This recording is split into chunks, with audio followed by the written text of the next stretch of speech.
Começa agora o Gospel News. Hoje é quarta-feira, dia 22 de outubro de 2025. Eu sou Karen Crisóstomo, nós vamos juntos aqui pela Rede Gospel de televisão e também pelo YouTube Rede Gospel TV Oficial com as principais notícias do Brasil e do mundo. Vamos aos destaques de hoje. STF publica a condenação de Jair Bolsonaro e dá 5 dias para defesas apresentarem recursos.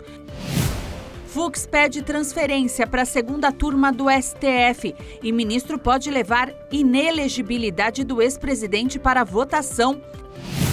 Rússia bombardeia a Ucrânia com mais de 400 mísseis e drones. Jardim de infância é atingido e 2 crianças morrem. Youtuber Capitão Hunter é preso suspeito de exploração sexual. Ele pedia e enviava fotos de partes íntimas para as crianças. Secretário-geral da ONU diz que meta climática não será alcançada e pede novos planos sobre o tema. E veja também, 3 dias após o roubo, Museu do Louvre reabre as portas com segurança reforçada. Essas e outras notícias do Brasil e do mundo, agora no Gospel News. Boa noite. O Supremo Tribunal Federal publicou hoje a decisão que condenou o ex-presidente Jair Bolsonaro e outros aliados por tentativa de golpe. As defesas têm 5 dias para apresentar os recursos. O STF formalizou nesta quarta-feira a condenação do ex-presidente Jair Messias Bolsonaro e outros 7 aliados por tentativa de golpe de Estado. Agora as defesas têm 5 dias para apresentar os recursos. Esses recursos não costumam mudar a sentença, mas podem levar a algum ajuste do tamanho das penas. Os advogados também devem tentar apresentar embargos infringentes, recurso que só é permitido na Suprema Corte quando há pelo menos 2 votos pela absolvição. Durante o julgamento, apenas o ministro Luiz Fux divergiu dos demais e votou pela absolvição dos 8 acusados. Os olhos estarão voltados para a defesa de Jair Bolsonaro. Isso porque os advogados dele devem contestar a atribuição de liderança do ex-presidente. Esse argumento, usado pela Procuradoria-Geral da República, sustentou a pena mais alta. Além disso, é esperado também que a defesa questione a caracterização da organização armada. O Supremo Tribunal Federal condenou os réus do núcleo 4 da tentativa de golpe. Os ministros entenderam que os réus promoveram ações e desinformação para propagar notícias falsas sobre o processo eleitoral. A primeira turma do Supremo Tribunal Federal condenou nesta terça-feira os 7 réus do núcleo 4 da trama golpista ocorrida durante o governo do ex-presidente Jair Bolsonaro.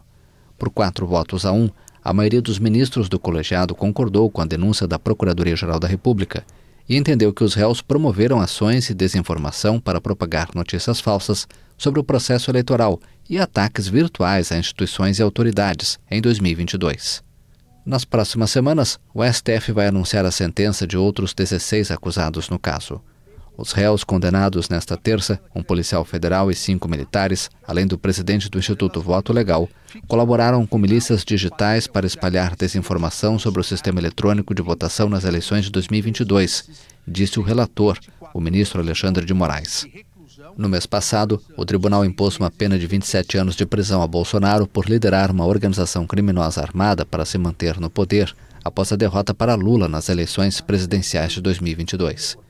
Bolsonaro, que está em prisão domiciliar desde agosto, aguarda a publicação da sua sentença, um passo necessário para que seus advogados entrem com recurso.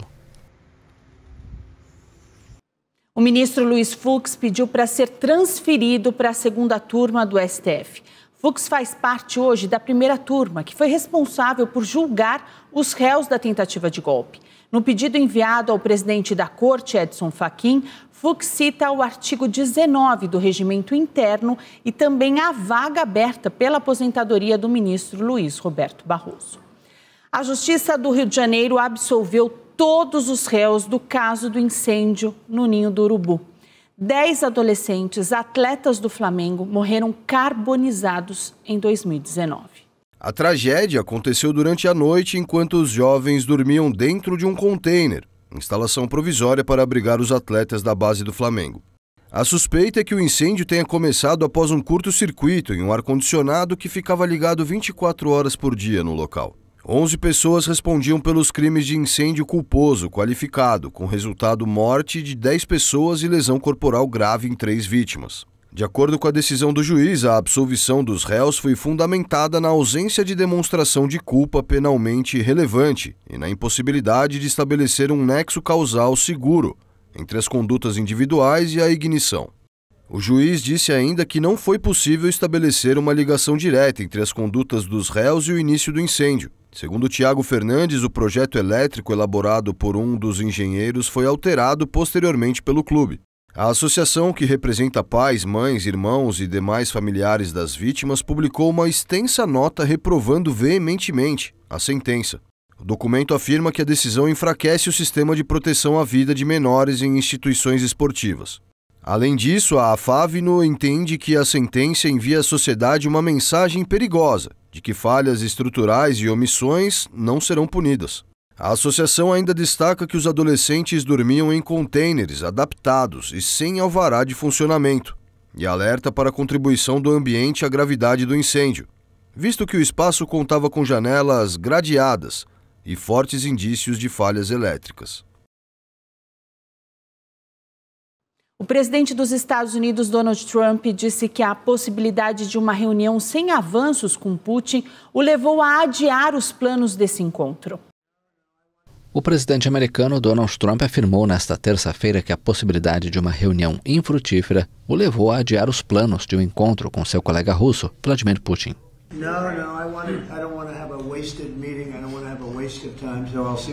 Não quero ter uma reunião desperdiçada, não quero perder tempo. Então vou ver o que acontece. Mas fizemos todos esses grandes acordos de paz. São acordos de paz sólidos. 2 países estão perdendo de 5.000 a 7.000 soldados por semana. Então vamos ver o que acontece. Ainda não tomamos uma decisão. Take some time off because you got 2 countries that are killing each other. 2 countries that are losing 5,000 to 7,000 soldiers a week. So we'll see what happens. We haven't made a determination. Mais cedo, um funcionário do governo havia afirmado que o republicano tinha descartado um encontro no futuro imediato com Putin, após os 2 líderes anunciarem um encontro em Budapeste na semana passada. O chefe da diplomacia americana, Marco Rubio, conversou por telefone na segunda-feira com o ministro das Relações Exteriores da Rússia, Sergei Lavrov, após Trump anunciar que os 2 principais diplomatas se reuniriam esta semana para organizar uma cúpula em Budapeste. Não há necessidade de uma reunião presencial adicional entre o secretário e o ministro das Relações Exteriores, e não há planos para o presidente Trump se reunir com o presidente Putin em um futuro imediato, disse o funcionário do governo Trump, sob condição de anonimato. E a Rússia bombardeou a Ucrânia com mais de 400 mísseis e drones na madrugada de hoje. Um jardim de infância também foi atingido. 7 pessoas morreram. Grande parte da Ucrânia ficou sem energia nesta quarta-feira após ataques mortais da Rússia. Moradores desse prédio na capital Kiev acordaram com o som de explosões que estilhaçaram janelas e incendiaram veículos. Muitos carros ficaram danificados, pessoas feridas. Saímos correndo imediatamente. Um carro sob a segunda entrada começou a pegar fogo e explodiu. Então as ambulâncias e os bombeiros chegaram. Todos saíram correndo. Em Kharkiv, no leste da Ucrânia, um jardim de infância foi atingido. As autoridades disseram que 48 crianças estavam abrigadas dentro da instituição no momento do ataque e todas foram retiradas do local em segurança pelas equipes de resgate.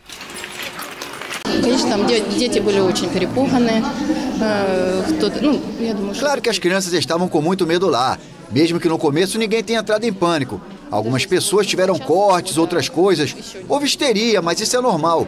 Mães e pais aqui fora também. É assim mesmo. Graças a Deus, todos estão vivos e bem. Deus, obrigado por tudo e por tudo.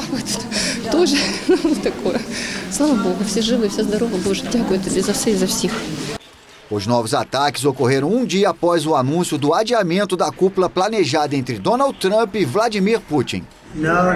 O presidente dos Estados Unidos declarou na véspera que não queria ter uma reunião desperdiçada com seu colega russo, com quem havia concordado em se reunir na Hungria para negociar o fim do conflito na Ucrânia, iniciado com a invasão da Rússia em fevereiro de 2022. O Kremlin, no entanto, garantiu nesta quarta-feira que os preparativos para a cúpula continuam.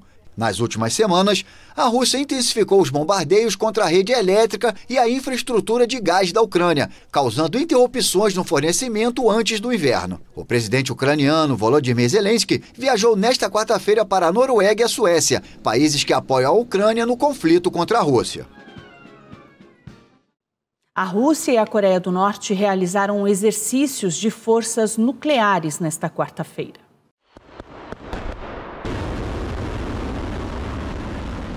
O exército russo realizou um lançamento de teste de um míssil balístico intercontinental Yars a partir do cosmódromo de Plesetsk, perto do Círculo Polar Ártico. O destino foi um campo de treinamento em Kamchatka, no extremo oriente russo. O míssil balístico Sineva, com alcance de até 11.500 quilômetros, foi lançado a partir de um submarino Bryansk no mar de Barents. Mísseis de cruzeiro também foram disparados por bombardeiros estratégicos neste treinamento, planejado com antecedência, como fez questão de frisar o presidente Vladimir Putin, que supervisionou as manobras por videoconferência. Hoje estamos conduzindo um treinamento planejado e gostaria de enfatizar, planejado de forças nucleares, como o ministro da Defesa relatou. As manobras russas aconteceram uma semana após o início dos exercícios anuais das forças nucleares da OTAN, que envolvem cerca de 2.000 efetivos, 71 aviões e 14 países.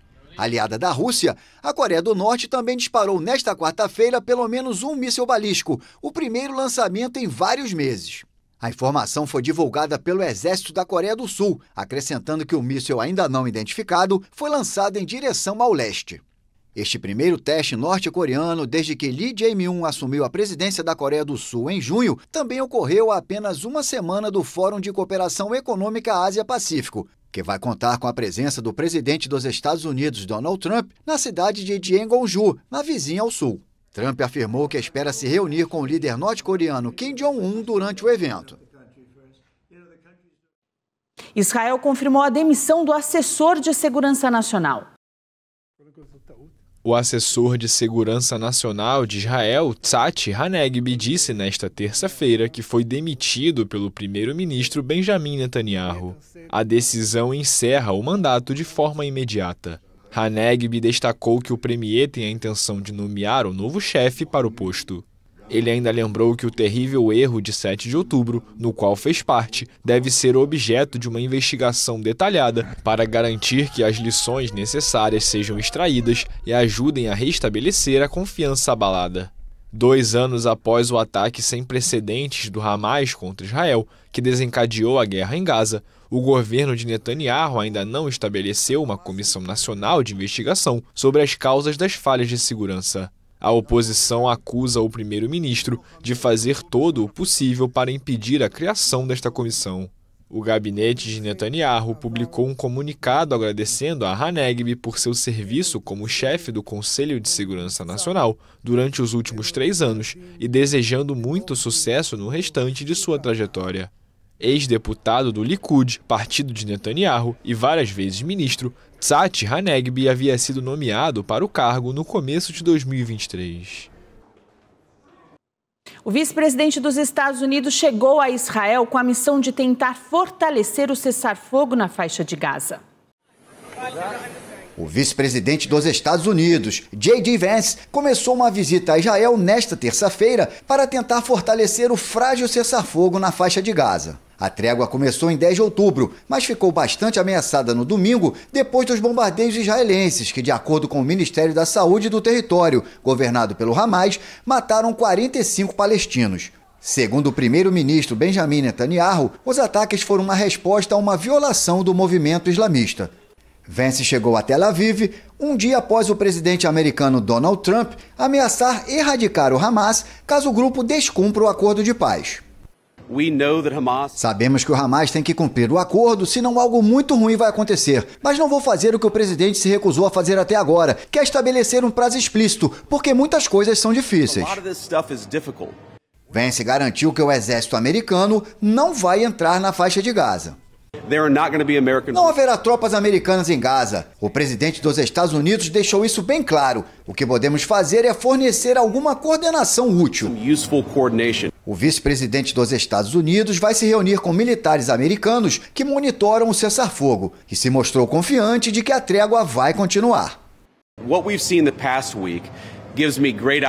O que vimos na semana passada me dá um grande otimismo de que o cessar-fogo vai se manter. Para uma paz duradoura e de longo prazo entre Israel e Gaza, haverá altos e baixos. Haverá momentos em que vai parecer que as coisas não estão indo bem. Mas considerando o histórico de conflitos, acho que todos deveriam se orgulhar de onde estamos hoje. Exigirá esforço, monitoramento e supervisão constantes.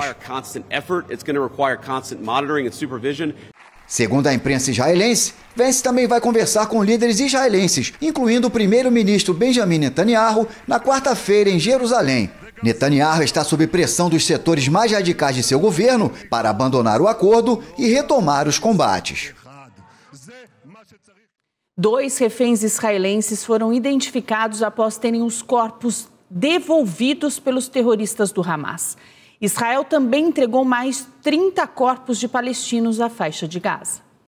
O exército israelense informou nesta quarta-feira que os restos mortais dos 2 reféns de Gaza devolvidos na véspera foram identificados, Arieh Zalmanovich e o sargento-mestre Tamir Adar. Segundo a nota divulgada, Zalmanovich, que tinha 85 anos no momento de sua morte, foi raptado em sua casa no kibbutz Niroz e morto em cativeiro em 17 de novembro de 2023. Já Adar, de 38 anos, foi morto enquanto lutava para defender o mesmo kibbutz em 7 de outubro de 2023 e teve seu corpo levado para Gaza. Antes de entregar esses corpos à Cruz Vermelha na terça-feira como parte do acordo de cessar-fogo apoiado pelos Estados Unidos e firmado com Israel, os militantes do Hamas já haviam devolvido 13 dos 28 corpos de reféns prometidos. Sob os termos do acordo, o grupo islamista palestino deveria ter libertado todos os reféns, vivos e mortos, até 13 de outubro. Os 20 vivos foram liberados a tempo, mas o Hamas alegou dificuldades logísticas, em particular para localizar os corpos em um território devastado por mais de 2 anos de guerra para seguir o cronograma acordado.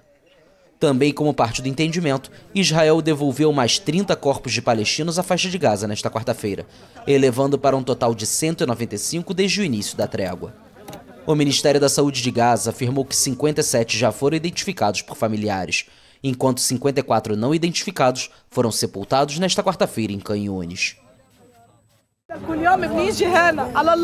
Todo dia eu venho aqui. Talvez eu pudesse reconhecê-lo pelas roupas ou a calça que estava usando. Desde 7 de outubro. Infelizmente não havia características. Dentro do acordo de cessar-fogo alcançado, Israel deve entregar 15 corpos palestinos para cada israelense falecido devolvido. E um terrorista disparou tiros na porta do parlamento da Sérvia, em Belgrado, na capital do país. De acordo com o governo local, o homem disparou contra tendas ocupadas por apoiadores do presidente. Uma pessoa ficou ferida e o criminoso foi detido. E 2 semanas após assumir o poder, o governo interino do Peru decretou estado de emergência na capital Lima e também na cidade Callao, por conta da violência e também das extorsões do crime organizado. A medida autoriza o envio das Forças Armadas às ruas e restringe os direitos civis. A onda de violência e extorsões atribuídas ao crime organizado levou o governo interino do Peru a declarar estado de emergência na capital Lima e na cidade portuária vizinha de Callao.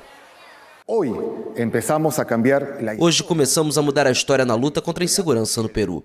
O estado de emergência aprovado pelo Conselho de Ministros entra em vigor à meia-noite por 30 dias em Lima Metropolitana e em Callao. A medida é a primeira ação de grande porte adotada pelo governo em quase 2 semanas no poder, em um país que tem a segurança pública como uma de suas maiores preocupações. Passamos da defensiva para a ofensiva na luta contra o crime. Uma luta que nos permitirá recuperar a paz, a tranquilidade e a confiança de milhões de peruanos. As guerras se vencem com ações, não com palavras. Sob o estado de emergência, o governo pode autorizar as Forças Armadas a patrulharem as ruas e a atuarem junto à polícia para manter a ordem. A medida também permite restringir ou suspender determinadas liberdades civis, como o direito de reunião e a inviolabilidade do domicílio. A capital peruana já havia estado parcialmente sob estado de emergência entre março e julho, após a morte de um popular cantor de cúmbia por assassino de aluguel. Lima e Cajal juntas somam mais de 10 milhões de habitantes. Desde 2024, o Peru enfrenta um aumento da violência urbana e uma onda de extorsões, que, segundo pesquisas, transformaram a insegurança na principal preocupação da população. Dados oficiais apontam um crescimento de mais de 540% em um ano nas denúncias de extorsão, que chegaram a mais de 15 mil somente no ano passado, principalmente na região de Lima. A justiça colombiana revogou a condenação de Álvaro Uribe. O ex-presidente havia sido condenado por suborno e fraude processual. A Justiça da Colômbia anulou nesta terça-feira a condenação do ex-presidente Álvaro Uribe por suborno de testemunhas em um caso que investigava sua suposta ligação com grupos paramilitares. O líder da direita colombiana, de 73 anos, havia se tornado, em agosto, o primeiro ex-presidente do país a ser condenado criminalmente e a perder a liberdade, com pena máxima prevista, por suborno e fraude processual, em uma decisão de primeira instância da qual sua defesa recorreu. Um juiz de um tribunal de Bogotá revogou a condenação pelos dois crimes, que previa 12 anos de prisão domiciliar. O tribunal afirmou não ter encontrado provas suficientes para incriminar Uribe, considerou ilegais as escutas usadas como evidência e apontou falhas na metodologia da juíza, que proferiu a sentença anterior. O senador de esquerda, Ivan Cepeda, que apresentou a denúncia contra Uribe, assim como o Ministério Público, ainda podem recorrer da decisão por meio de um recurso de cassação junto à Suprema Corte de Justiça. Depois de passar cerca de 20 dias em prisão domiciliar, o ex-presidente respondeu ao processo em liberdade, graças a uma decisão do mesmo Tribunal de Bogotá, que agora revogou sua condenação. O Banco Mundial calcula que o custo da reconstrução da Síria após 13 anos de guerra civil pode ultrapassar 216 bilhões de dólares. O Banco Mundial divulgou nesta terça-feira um relatório sobre a situação na Síria. De acordo com o informe, o país árabe vai precisar de 216 bilhões de dólares, 1 trilhão e 100 bilhões de reais na cotação atual, para se reconstruir após 13 anos de guerra civil. A reconstrução é um dos principais desafios enfrentados pelos novos líderes islamistas sírios que tomaram o poder em dezembro de 2024 após a deposição de Bashar al-Assad. A guerra, que deixou 500 mil de mortos, devastou a economia síria, com uma queda do PIB real de quase 53% entre 2010 e 2022. O novo governo sírio, liderado interinamente por Ahmed al-Sharaa, conta com as ricas monarquias do Golfo para reabilitar as infraestruturas. De fato, já assinaram acordos de investimento com vários países da região, incluindo Arábia Saudita, Catar e Turquia. Segundo o relatório, a infraestrutura é responsável por 48% dos danos totais, seguida por edifícios residenciais e não residenciais. O Banco Mundial estima que os custos de reconstrução serão 10 vezes maiores do que o PIB projetado para a Síria em 2024. E no próximo bloco, influenciadora digital é alvo de operação contra tráfico de drogas na Bahia. E youtuber é preso suspeito de exploração sexual contra crianças e adolescentes.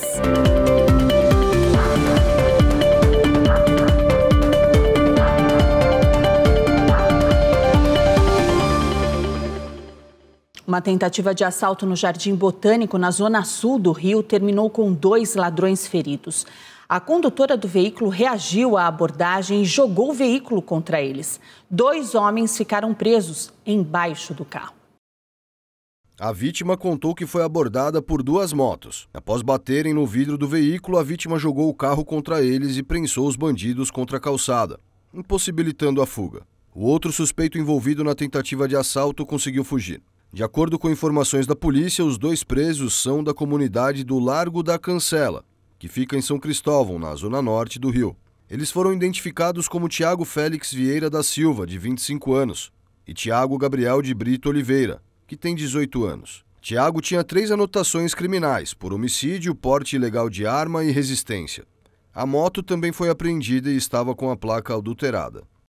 A Polícia Civil do Rio de Janeiro prendeu em flagrante um homem de 18 anos e apreendeu 2 adolescentes suspeitos de envolvimento em um estupro coletivo contra 2 irmãs em Nova Iguaçu. As crianças têm 9 e 12 anos de idade. Segundo informações, o crime aconteceu dentro da casa de um dos suspeitos presos, que sabia que a mãe não estaria no local. As meninas foram levadas até a residência e, após entender a situação, tentaram escapar e pedir ajuda, mas foram forçadas a entrar no imóvel. Os homens chegaram a fugir do local, mas a polícia conseguiu localizar o maior de idade no trabalho dele, e os adolescentes foram apreendidos depois. As irmãs foram encaminhadas para acompanhamento psicológico pela Secretaria da Mulher de Nova Iguaçu. A influenciadora digital Melissa Said foi alvo de uma operação contra tráfico de drogas e lavagem de dinheiro. Melissa segue foragida. As investigações identificaram que a influenciadora fazia apologia ao uso de drogas nas redes sociais, sendo atribuída a ela também a comercialização, armazenamento e distribuição de maconha, em Salvador. Segundo o diretor do DENARC, delegado Hernandes Júnior, foram identificados também fornecedores em São Paulo e na Bahia. Segundo a Polícia Civil, a influenciadora é apontada como articuladora do grupo criminoso. As investigações, iniciadas em 2024, indicam que ela incentivava o transporte e o consumo de drogas, além de orientar os seguidores sobre como despistar a atuação policial durante viagens e deslocamentos. De acordo com a corporação, foram realizadas buscas em 3 endereços. Nos locais, os policiais apreenderam pequenas porções de drogas e um celular, que deve passar por perícia.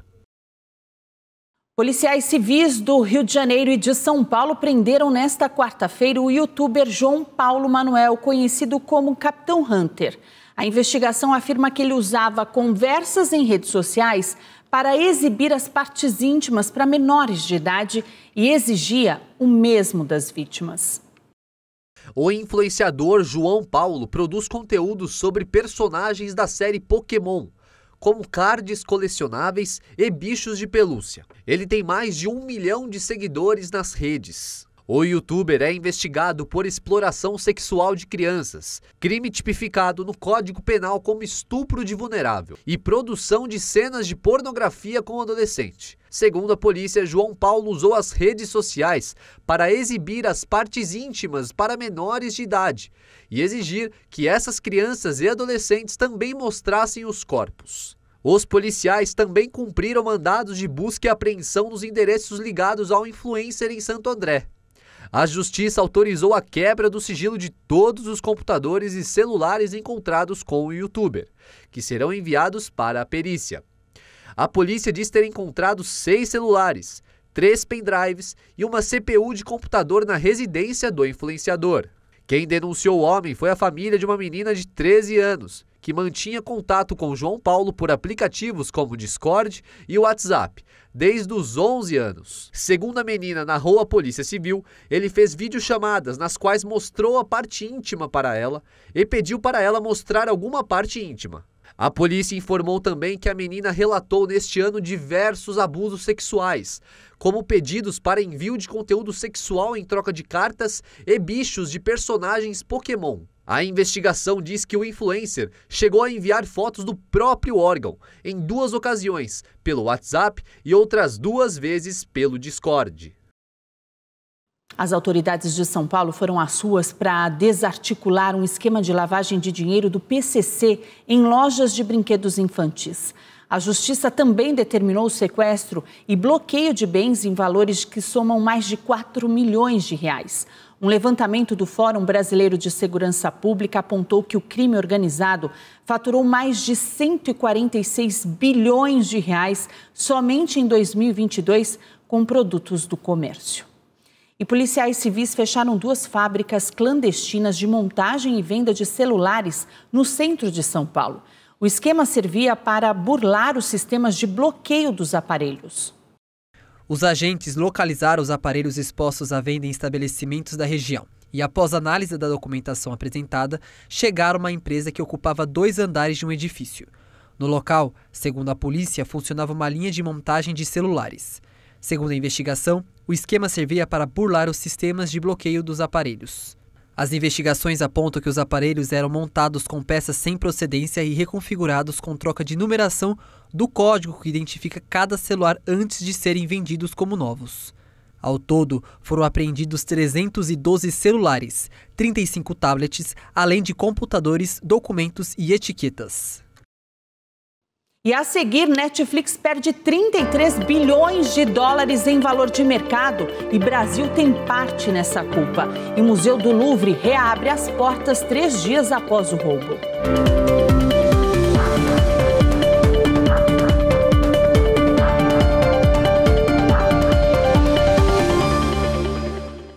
Enquanto o governo justifica a exploração de petróleo como forma de financiar a transição energética, grupos ambientalistas acusam o Brasil de incoerência.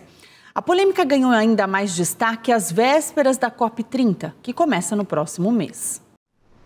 A autorização é emitida pelo Instituto Brasileiro do Meio Ambiente e dos Recursos Naturais Renováveis para a perfuração em águas profundas de um poço exploratório na área conhecida como Margem Equatorial não foi bem recebida por ambientalistas. Em entrevista à AFP, a coordenadora de campanhas de oceano do Greenpeace Brasil, Mariana Andrade, falou sobre os riscos de explorar petróleo na região, onde as vizinhas Guiana e Suriname já descobriram enormes reservas. Não existe exploração de petróleo sustentável, então acho que esse é um primeiro ponto de partida que a gente precisa considerar. E nessa região especificamente, da bacia da Foz do Amazonas, a gente está falando de uma complexidade ambiental bastante dramática. Então, a decisão de explorar a chamada Margem Equatorial gera ainda mais controvérsia porque o Brasil vai sediar em novembro a COP30, a cúpula climática da ONU, na cidade amazônica de Belém do Pará. Quando o Brasil toma uma decisão dessa, ao mesmo tempo que cedia um evento internacional de tão grande porte, é lamentável e é contraditório esse discurso que a gente vê sendo vocalizado para o público internacional, de que o Brasil está pronto para liderar a compromissos climáticos, para incentivar que outros países o façam. A exploração desta nova fronteira petrolífera no Brasil pode parecer um paradoxo para um país que tenta se posicionar na vanguarda da luta contra o aquecimento global, intensificado pela queima de combustíveis fósseis. O Lula hoje, ele é um líder mundial, um líder do sul global, que poderia estar oferecendo uma decisão corajosa em direção à transição energética e posicionando a Petrobras como uma empresa de energia, não uma empresa de petróleo. Então é isso que a gente gostaria de estar vendo nesse momento e sabe que existe ainda esperança e existe ainda tempo para a gente reverter esse processo e não abrir novos poços de petróleo nessa região, especialmente da Foz do Amazonas. Frente às críticas dos ambientalistas, o presidente Luiz Inácio Lula da Silva afirma que a exploração de hidrocarbonetos é necessária para financiar a transição para fontes limpas de energia. E as ONGs da Rede de Ação Climática também denunciaram a ambivalência e hipocrisia do Brasil, faltando poucos dias da COP30. O grupo exigiu maior ambição e recursos para abordar os desafios climáticos e cumprir com o Acordo de Paris. As ONGs da Rede de Ação Climática lançaram nesta terça-feira uma forte crítica contra o Brasil, faltando 20 dias para o início da COP30 em Belém do Pará. As organizações denunciaram a ambivalência e a hipocrisia do país e exigiram maior ambição e recursos para abordar os desafios climáticos e cumprir com o Acordo de Paris. De acordo com as ONGs, a presidência brasileira do evento se encontra em uma posição dúbia, porque diz querer elevar as ambições climáticas, mas concedeu à Petrobras uma nova licença de exploração de petróleo na Amazônia. A Rede de Ação Climática, que responde pela sigla RAC, reúne 27 associações comprometidas com a luta contra a mudança climática e a promoção da justiça social. As ONGs destacam que é necessário um despertar coletivo sobre o multilateralismo diante do retrocesso internacional em matéria ambiental após a retirada dos Estados Unidos. A rede sustenta que esta COP30 deve abordar a falta de ambição, implementação e financiamento de muitos países industrializados 10 anos após o Acordo de Paris, cujo objetivo era limitar o aquecimento global abaixo de 2 graus Celsius e, se possível, abaixo de 1,5 graus. Para as associações, o encontro em Belém precisa demonstrar que continua sendo uma COP dos povos após edições realizadas em países autoritários: Egito, Emirados Árabes Unidos e Azerbaijão. O secretário-geral da ONU, Antônio Guterres, afirmou hoje que o mundo não vai conseguir conter o aquecimento global abaixo de 1,5 graus nos próximos anos. Uma coisa já está clara: não conseguiremos conter o aquecimento global abaixo de 1,5 graus Celsius nos próximos anos. Foi o que admitiu nesta quarta-feira o secretário-geral das Nações Unidas, Antônio Guterres. Limitar o aquecimento global a 1,5 graus Celsius em comparação com a era pré-industrial é a meta mais ambiciosa do Acordo de Paris, firmado em 2015. Mas muitos climatologistas concordam que esse limite provavelmente será atingido antes do final da década, já que o planeta continua consumindo grandes quantidades de petróleo, gás e carvão. Segundo o Observatório Europeu Copérnicos, a temperatura média global já é 1,4 graus Celsius mais alta do que na era pré-industrial. Também nesta quarta, o diplomata português afirmou que sem a ciência e os dados climáticos clarividentes, o mundo nunca teria compreendido a ameaça representada pelas mudanças climáticas e lançou um apelo para o combate à desinformação sobre o tema. Nous devons lutter contre la désinformation, le harcèlement en ligne. Devemos combater a desinformação, o assédio online e o eco-engano. No âmbito da recente iniciativa global pela integridade da informação sobre o clima, governos e organizações colaboram para financiar pesquisas e ações que garantem a veracidade das informações sobre questões climáticas. A ciência e os pesquisadores nunca devem ter medo de dizer a verdade. Les sciences et les chercheurs ne devraient jamais craindre de dire la vérité. As declarações vieram depois que o presidente dos Estados Unidos, Donald Trump, classificou o aquecimento global como a maior fraude da história, e há poucas semanas da COP30, que será realizada em novembro na cidade de Belém, no Pará. O chefe da ONU sublinhou que os países precisam apresentar planos climáticos nacionais robustos a tempo da cúpula e enfrentar as causas dos desastres climáticos desde sua origem. Um pesquisador confirmou à imprensa que mosquitos foram detectados pela primeira vez na Islândia. Mattias Alfredsson, entomólogo do Instituto de Ciências Naturais da Islândia, revelou para a agência France Press que mosquitos foram detectados pela primeira vez na Islândia. O país insular do Atlântico Norte, junto com a Antártica, foi durante muito tempo um dos poucos lugares na Terra livres desses insetos. De acordo com o pesquisador, foram encontrados 3 mosquitos, 2 fêmeas e um macho, a cerca de 30 quilômetros ao norte da capital, Reykjavik. Os insetos eram da espécie Culiceta anulata. O pesquisador destaca que a presença dos mosquitos poderia indicar uma introdução recente no país, possivelmente através de navios ou contêineres. Os mosquitos poderiam potencialmente se espalhar pela ilha, mas seria necessário um monitoramento adicional na primavera para determinar se realmente se estabeleceram na Islândia. A mudança climática, com o aumento das temperaturas, verões longos e invernos mais amenos, cria um ambiente favorável para que os mosquitos prosperem. No entanto, o entomólogo destaca que o clima mais quente provavelmente não é a razão do aparecimento de mosquitos na Islândia. A espécie parece estar bem adaptada a climas frios, principalmente por sua capacidade de hibernar como adulto em locais protegidos. Isso lhes permite resistir a invernos longos e rigorosos, quando as temperaturas caem abaixo de zero. O resultado da Netflix decepcionou os analistas de mercado. A empresa perdeu 33 bilhões de dólares em valor de mercado. E uma disputa fiscal no Brasil atrapalhou o resultado. As ações da Netflix caíram nesta terça-feira nas negociações após o fechamento do mercado em Wall Street, depois que o gigante americano do streaming reportou lucro trimestral abaixo das expectativas do mercado. A Netflix registrou um lucro de 2,5 bilhões de dólares, sobre uma receita de 11,5 bilhões de dólares no terceiro trimestre do ano. O resultado foi afetado por uma despesa de 619 milhões de dólares, o equivalente a 3,3 bilhões de reais, relacionado a uma disputa em andamento com as autoridades fiscais do Brasil. A Netflix afirmou em carta aos acionistas que, sem esse custo no Brasil, teria superado sua previsão de margem operacional no trimestre. A Netflix não espera que esse evento tenha um impacto material nos resultados futuros. A Netflix se apresenta como um dos principais serviços de entretenimento do mundo, com mais de 300 milhões de assinantes em mais de 190 países. O Museu do Louvre, em Paris, reabriu as portas nesta quarta-feira, 3 dias após o roubo de 8 joias. Elas foram avaliadas em 550 milhões de reais.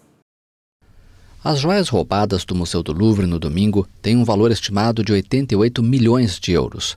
A informação foi divulgada pela promotora Laure Becquiot nesta terça-feira. Essa quantia equivale a 550 milhões de reais. O curador do Louvre estimou os danos em 88 milhões de euros, uma quantia extremamente impressionante, mas que não é de forma alguma paralela ou comparável aos danos históricos, acrescentou a promotora à rádio RTL. Segundo a promotora, os ladrões não embolsariam todo o dinheiro se tivessem o que ela chamou de a péssima ideia de derreter essas joias. Questionada sobre a existência de um possível conluio interno dentro do museu mais visitado do mundo, a promotora afirmou que não poderia responder com um sim ou um não neste momento.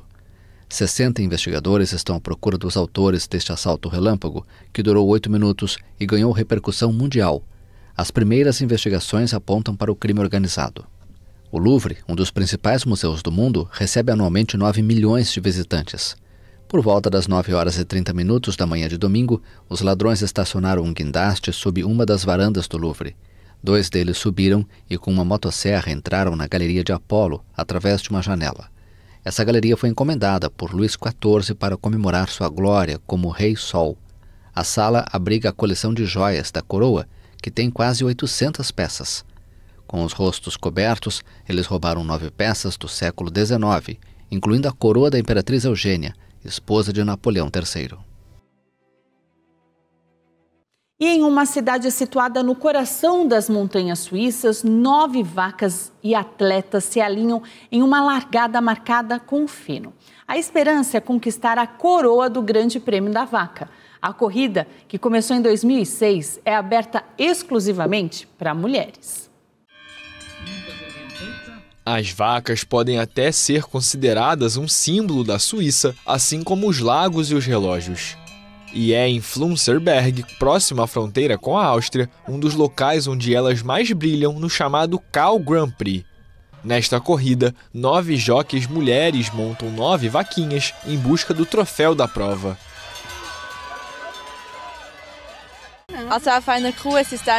Montar uma vaca é completamente diferente de montar um cavalo. É muito mais imprevisível e você realmente precisa se segurar firme. Não dá para guiar uma vaca, essa é a grande diferença. E o assento não é nem de longe tão confortável, o que torna o esforço bastante grande.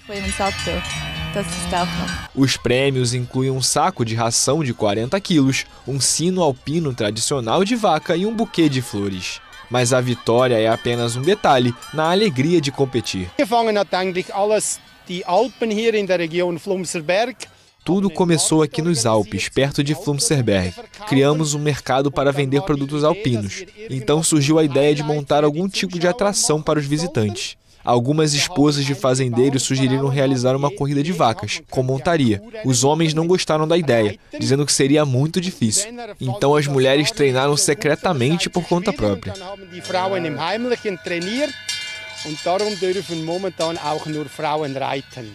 Na competição em Flumserberg, todo o trabalho é voluntário, até o das vacas.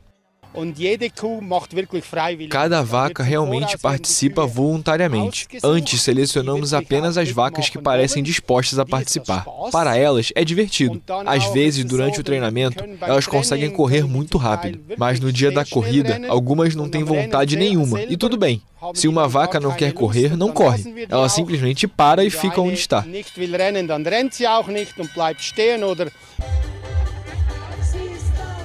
E não é só a corrida inusitada que faz sucesso. Com tantas vacas, o mercado de queijos oferece degustação e também sai no lucro. O evento, que começou em 2006, hoje atrai cerca de 5.000 pessoas todos os anos. Em 2025, a disputa foi vencida por Lea Werner com a vaca Viola. O Atlético Mineiro empatou com o Independente Del Valle pela Copa Sul-Americana. Júnior Sornosa marcou para os donos da casa aos 11 minutos do primeiro tempo e Dudu empatou nos acréscimos do segundo tempo. O jogo de volta acontece na próxima terça-feira. Daqui a pouquinho, a partir das 9h30 da noite, o Flamengo recebe o Racing da Argentina pelo primeiro jogo da semifinal da Copa Libertadores. Amanhã, é claro, a gente mostra todos os detalhes. O Gospel News desta quarta-feira fica por aqui. A todos vocês, uma ótima noite. Amanhã, a partir das 7h, a gente está de volta com as principais notícias do Brasil e do mundo. E até lá, você fica muito bem informado no YouTube Rede Gospel TV Oficial e também no Spotify Gospel News em 3 minutos. Uma boa noite para todos vocês e até amanhã.